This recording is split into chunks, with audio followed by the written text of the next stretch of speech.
ఉప ముఖ్యమంత్రి పవన్ కళ్యాణ్ గారు పర్యటనలో అపశృతి అంటూ రకరకాల కథనాలు రావడం, మరోవైపు ఆయన వాళ్ళు డిపా సమ్ వాళ్ళని దీన్ని ప్రచారం చేశారు. ఎట్లా అంటే డిప్యూటీ సీఎం పవన్ కళ్యాణ్ చిత్తూరు జిల్లా పర్యటించారు. పలంనేరు మండలం ముసలిమడుగులో కుంకి ఏనుగుల కేంద్రాన్ని ప్రారంభించారు. ఇప్పుడు ఆయన అటవీ శాఖ మంత్రి కూడా కాబట్టి 5 శాఖల్లో అది కూడా ఉంది కాబట్టి వన్యప్రాణులు అలాగే చందనం దొంగలు లాంటి ప్రధానంగా ఉండే కలపకి సంబంధించి సెక్యూర్గా ఉండడం, అలాగే ఎన్ని వన్యప్రాణులు ఉన్నాయి దానికి సంబంధించి ఒక కొత్తగా యాప్ కూడా లాంచ్ చేయబోతున్నారు.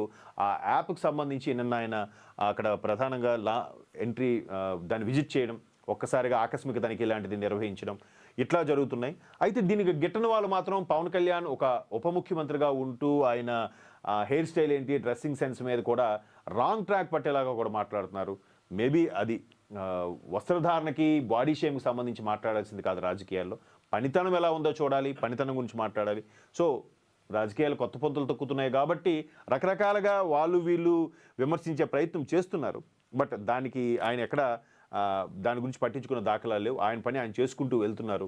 దీని మీద కూడా ప్రధానంగా కొన్ని వార్తలు ఇక్కడ మనకి వచ్చాయి. ఇక్కడ అలాగే చూడండి, పవన్ కళ్యాణ్ గారు జనసేనాని పవన్ కళ్యాణ్ గారు 100% స్ట్రైక్ రేటుతో ఏదైతే 2024 ఎన్నికల్లో గెలుచుకున్నారో 21 ఎమ్మెల్యే స్థానాలు, 2 ఎంపీ స్థానాలు గెలుచుకున్నారు. ఇప్పటివరకు దేశ రాజకీయాల్లోనే ఇది సరికొత్త రికార్డ్ అంట.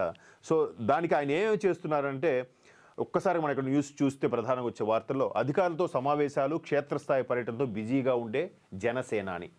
అధికారులతో సమావేశాలు, క్షేత్రస్థాయిలో పర్యటన. పైగా ఆయన సుమారుగా 5 శాఖలకి ఉప ముఖ్యమంత్రితో పాటు 5 శాఖలకు మంత్రి. ఆయన వద్ద 5 శాఖలు ఉన్నాయి.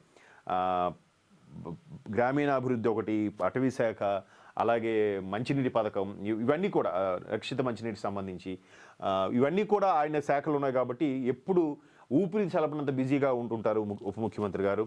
అయితే ఇక్కడ ఆయన ఏపీఎస్పీ 6వ బెటాలియన్కి తాడేపల్లి మండలం ఉండవల్లిలో ఏపీఎస్పీ 6th బెటాలియన్ ఉంది. అక్కడ ఆ 6th బెటాలియన్ రేంజ్ని ఆయన సందర్శించారు. అధికారులతో మాట్లాడి తుపాకీ నిర్వహణ వివరాలు తెలుసుకున్నారు. నేషనల్ రైఫిల్ అసోసియేషన్ సభ్యుడిగా కొనసాగిన పవన్ కళ్యాణ్ మద్రాస్ రైఫిల్ క్లబ్ సభ్యుడిగా చెన్నైలో ఉన్న రోజుల్లోనే చేసిన రైఫిల్ ఫైరింగ్ సాధనను గుర్తు చేసుకున్నారు. ఆయనకి గన్స్ అంటే బాగా ఇష్టం అన్నట్టు కూడా వచ్చింది. గతంలో ఆయన పర్సనల్గా కుటుంబ వ్యవహారాల్లో కొన్ని ఇష్యూస్ రావడంతో ఆయన దగ్గర లైసెన్స్గా ఉన్న గన్ను కూడా ప్రభుత్వానికి హ్యాండ్ ఓవర్ చేయడం జరిగింది. అప్పట్లో పెద్ద సెన్సేషన్గా కూడా మారింది. అంటే ఆల్మోస్ట్ ఒక 15 ఏళ్ళ కిందట. సో అలాగే ఆయన చదువుకున్న రోజుల్లో ఇంక ఇండస్ట్రీకి రాకముందు కూడా నేషనల్ రైఫిల్ అసోసియేషన్లో మెంబర్గా కూడా ఉండేవారంట.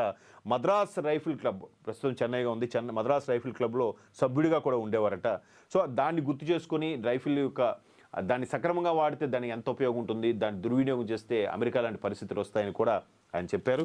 దానికి ఇక్కడ ఆయన ఒకసారి రైఫిల్ ఫైరింగ్ కూడా చేశారు. ఆ సాధన చేస్తున్న వీడియోస్ కూడా సోషల్ మీడియాలో బాగా వైరల్ అవుతున్నాయి. అండ్ మోర్ ఓవర్ ప్రధాన పత్రికలు కూడా ఒకవైపు ముఖ్యమంత్రి చంద్రబాబు నాయుడు గారు ఆయన పంథాలో ఆయన కష్టపడే తత్వంలో విజనయతో దూసుకుపోతున్నారని, మరోవైపు ఉప ముఖ్యమంత్రి ఈ విధంగా చేస్తున్నారన్నారు.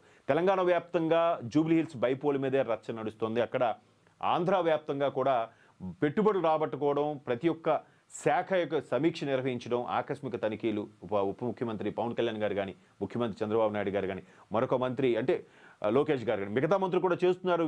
లోకేష్ గారిని ప్రస్తావించిన కారణం ఏంటంటే ఎక్కువగా ఆయన ప్రజల్లో బాగా నానుతూ తిరుగుతూ ఉన్నాడనేది కూడా విమర్శకులు, విపక్షం ఉన్న వాళ్ళు కూడా ఆయన మెచ్చుకునే స్థాయికి ఆయన ఎదిగారనేది అందరూ అంగీకరించాల్సిన విషయం. ఇకపోతే మనం